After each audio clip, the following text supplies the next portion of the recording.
Welcome back to 6 News at 6. Time to take a look at your weather, and we're going to go through all of it. We're going to start real quick, though, with what's happening outside right now. A pretty decent evening developing across the area.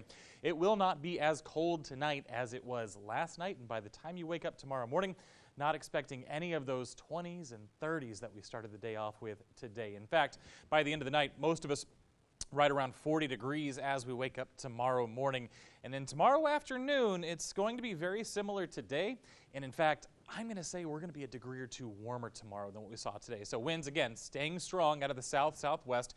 Gusts upwards of 15 to 25, up to 30 miles per hour throughout the day tomorrow. And they're going to stay like that all day. And really, the breezy to windy conditions are just going to be with us through the end of the week. I'm not going to stop every day and talk about how windy it's going to be. Just know that, yes, every day will be 15 to 30 miles per hour. For tomorrow, again, right around 70 degrees. We're going to add 2 or 3 degrees from what we saw today. And then by Sunday night, after the cold front comes through, we're going to subtract about 60 degrees from what you're going to see tomorrow afternoon. It's going to be dramatic, trust me.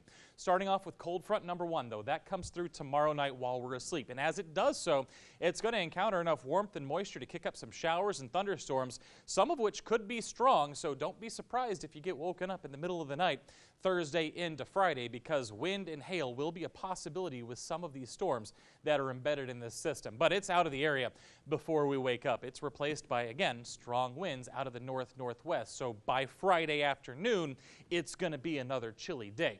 Warm up a little bit through the weekend.